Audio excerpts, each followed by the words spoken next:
போகிறோம். மறுபடியும் ஷூட்டிங் எங்கங்க? கோயம்புத்தூர் போகிறோம் பாருங்க.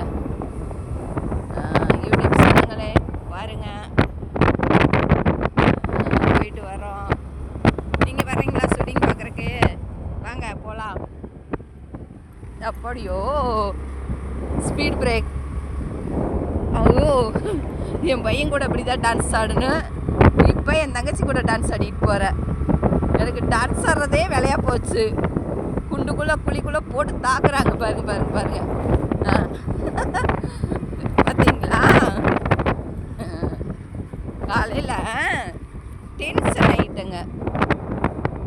என் பெரியப்பா இருக்கா இல்லைங்க, நீங்கள் வீடியோவில் பார்த்துருப்பீங்கல்ல, அவனை கொண்டு வந்து இறக்கி விட்றா அப்படின்னா நான் தூங்கணும், அவன் என்னை தொலை பண்ணாத அப்படிங்கிறேன். நான் சம்பாரிச்சு யாருக்கு பண்ண போகிறேன்? அவங்களுக்கு தானே கொடுக்க போகிறேன்.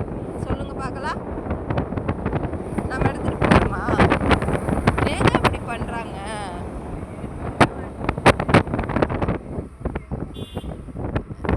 இவ ஏதோ புலம்பிட்டு வர்றா.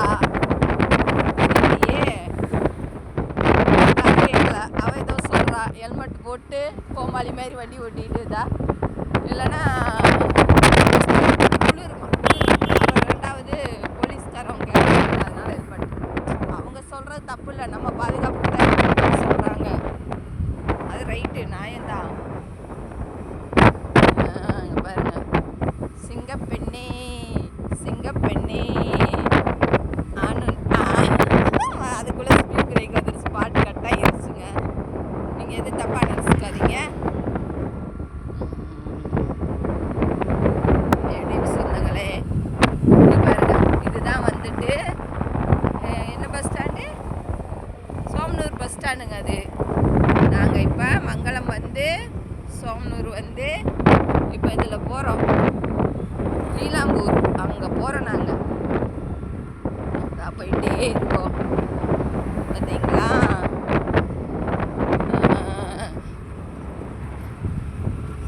ஷூட்டிங்கு சூர்யா படத்துக்கு போகிறோங்க. ஷூட்டிங்கு ஆர்கே பாலாஜி தான் டைரக்டர், அவர் தான் எடுக்கிறாரு. அங்கே தான் போயிட்டுருக்கோம். பாலம் பார்த்தீங்களா? பள்ளம் எப்படி இருக்கு? நான் ஜுல்பியா பேசவே இல்லை. ஜுல்பியா கூட பேசி 4-5 நாள் ஆயிடுச்சு. ஷூட்டிங் போகிறதுனால பேச முடியல. நேற்று ஒரு நாள் ரெஸ்ட்டு எங்களுக்கு. எல்லாம் அந்த சிவபெருமாளுக்கு நன்றி சொல்லணும். நாங்கள் கடவுளே, அந்த பணம் எல்லாம் கைக்கு வந்துடணும். ஷூட்டு போகிற பணம்லாம் இன்னும் நாங்கள் வாங்கலை, அதை வாங்கிடணும். நீங்களும் எங்களுக்காக வேண்டிக்கங்க. இப்போ தான் ஒரு எப்படி சொல்கிறது, ஒரு பிரச்சனையிலேருந்து வந்தோம். கடவுளை அந்த வீட்டில் இருக்கும்போது எனக்கு பிரச்சனை இருக்குன்னு ஷூட்டே கொடுக்கல, வீட்டில் தான் இருந்தோம். அடுத்தடுத்து பிரச்சனை எப்படி சமாளிக்கிறேன்னே தெரியல. இப்போ பார்த்தீங்கன்னா ஷூட்டு வந்துகிட்டே இருக்குது. நாங்கள் அந்த இடத்துக்கு பணம் கொடுத்துருக்கோம்.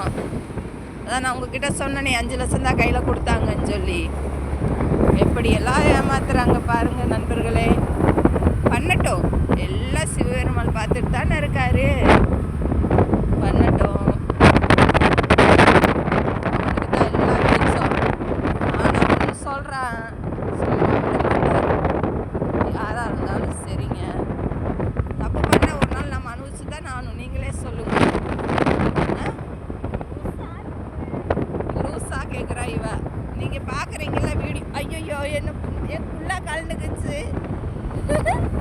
இவ பாருங்க லூஸாக மெண்டலான்ட்டு இருக்கிறா.